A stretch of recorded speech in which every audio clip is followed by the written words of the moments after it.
राष्ट्रीय समाज पक्षाचे बालाजी दादा पवार यांच्या प्रचाराला सुरुवात।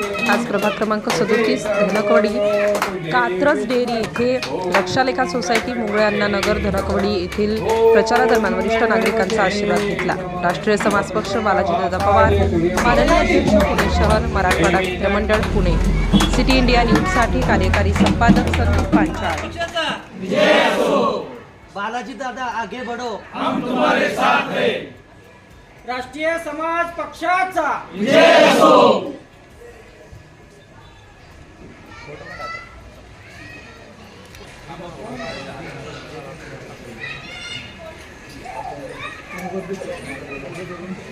एक नोट विकासासाठी, एक वोट समाजासाठी, एक नोट विकासासाठी, एक वोट समाजासाठी, एक नोट विकासासाठी, एक वोट समाजासाठी, एक वोट द्या, एक वोट द्या, एक वोट द्या, एक वोट द्या, एक वोट द्या, एक वोट द्या, एक नोट द्या। राष्ट्रीय समाज पक्षाचा विजय असो। बालाजी दादा तुम आगे बढ़ो, हम तुम्हारे साथ हैं। राष्ट्रीय समाज पक्षाचे अधिकृत उमेदवार बालाजी दादा पवार आणि यांच्या प्रचारास होळकर नगर इथे त्यानंतर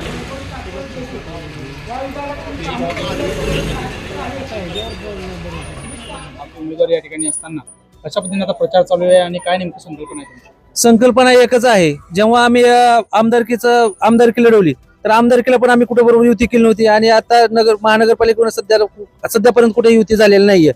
आम्ही जे आता अभियान सुरू केलं एक नोट आणि एक वोट याची प्रथमतः आपल्याला माहिती देऊ इच्छितो की आतापर्यंत राजकारणी खूप खराब आणि ढसाळ राजकारण झालेलं आहे। म्हणजे ज्याच्याकडे पैसा आहे तोच निवडणूक लढवायला तयार आहे। मग सर्वसामान्य घरच्या लोकांनी निवडणूक नाही का लढवायची, तर त्याच्यासाठी आम्ही तयार केलं काय एक वोट म्हणजे एक वोट समाजासाठी, एक नोट विकासासाठी। कारण पैसाही द्या, फक्त 10 रुपये पैसाही द्या आणि त्याचबरोबर आम्हाला मतदानही करा। त्याच्यामुळे सर्वसामान्य घरातला व्यक्ती एखादा उमेदवार होऊ शकतो आणि तो निवडून पण येऊ शकतो। कारण 2-2 कोटी रुपये खर्च करायचे कुठले? आज सगळ्यांचे नेत्याचे आमदाराचा पोरगा नगरसेवक होणार, कुणीतरी सोसायटीच्या चेअरमनचा पोरगा नगरसेवक होणार, मग सर्वसामान्य शेतकऱ्याचा पोरगा हा नगरसेवक केव्हा होणार? त्याच्यासाठी आम्ही एक नवीन संकल्पना केली एक नोट आणि एक वोट। एक नोट घेऊन तुम्ही नेमकं त्या नोटाचं काय करणार आहात?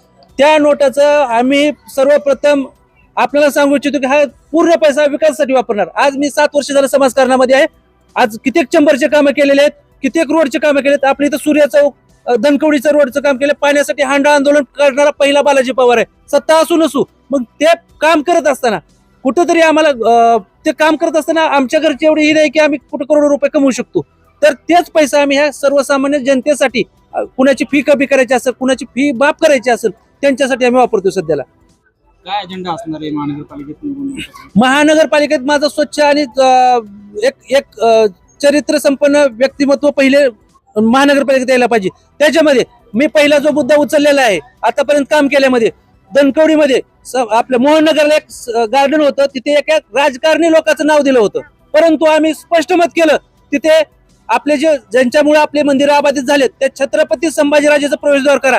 त्याचबरोबर आपल्या जे धर्मरागिनी राजमाता अहिल्यादेवी होळकर असं प्रांगण पटांगणाला नाव द्या आणि त्याचबरोबर आपले लोकशाहीर ज्यांनी 7 समुद्रावर छत्रपती शिवाजी महाराजांचे पोवाडे गायले असे अण्णाभाऊ साठेंचं नाव द्या। पण ती हे अजून काही लोकांना खुपतंय की छत्रपतींचं आम्हीच नाव सुचवलं, अहिल्यादेवींचं गाव नाव नको, त्यांचंही नाव द्यायला पाहिजे तिथं मध्ये प्रांगण पटांगणाला। आणि त्याचबरोबर ज्यांनी आपल्या रशियामध्ये ज्यांना नावाजलं जातं अण्णाभाऊ साठे त्यांचंही तुम्हाला मतदान त्यांचं पाहिजे, परंतु नाव त्यांचं नको आहे। त्याच्यासाठी राष्ट्रीय समाज पक्षाची मागणी पहिली ती आहे की त्या मोहननगरच्या गार्डनला छत्रपती संभाजीराजे प्रवेशद्वार मधल्या प्रांगण पटांगणाला राजमाता अहिल्यादेवी होळकर प्रांगण पटांगण व मध्ये वाचनालय करा, तिथे अण्णाभाऊ साठे वाचनालय करू आणि त्यासाठी राष्ट्रीय समाज पक्षातर्फे पुण्यातर्फे 1 लाखाची पुस्तकं आम्ही देऊ।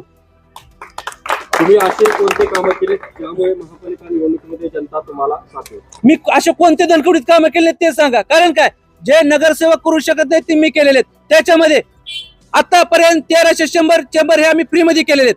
1300 चेंबर कमीत कमी 2.5 ते 3 कोटी रुपयाचा जो सर्वसामान्य व्यक्तीला ऍडमिट केल्यानंतर बिल जास्त वाढवले होते। त्याच्यामध्ये भारती हॉस्पिटल असेल, सुयोग हॉस्पिटल असेल किंवा कुठलेही हॉस्पिटल असू द्या, तिथले 2.5 ते 3 कोटी दर वर्षाला मी माफ करतो।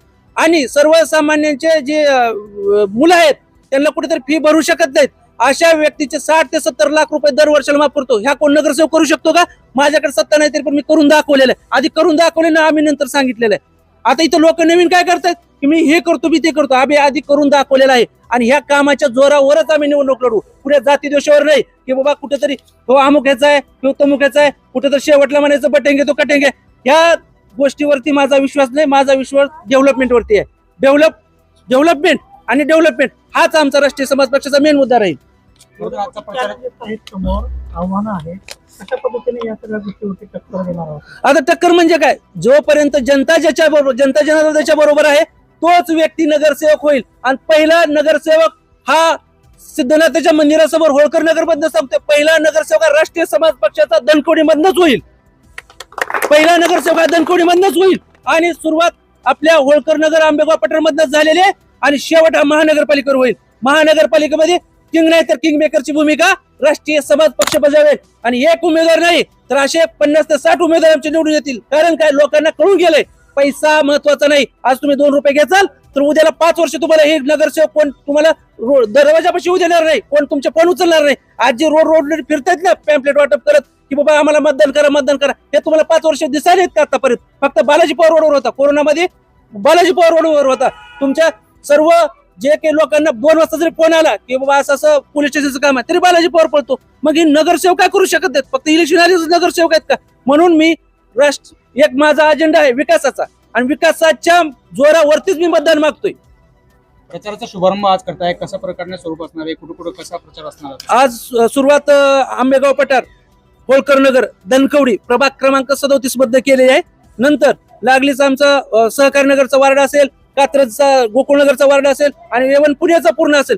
प्रत्येक ठिकाणी आम्ही उमेदवारी देतोय आणि इथंच माझं फोकस नाहीये. हे तर आमचं होम ग्राउंड आहे. महादेव जानकर साहेब 2014ला ज्यावेळेस इलेक्शन लढवले त्यावेळेस खासदारकीला सर्वात वोट ऑफ पर्सेंटेज कुठे पडला असेल तर ते खडकवासल्याला आणि त्यानंतर होळकर नगर, खडकवासला पूर्ण इथनं आम्हाला आमचं होम ग्राउंड आहे. त्याच्यामुळे सुरुवात इथनं केली. पुढची सुरुवात ही आमची सर्व प्रभागामधनं राहील.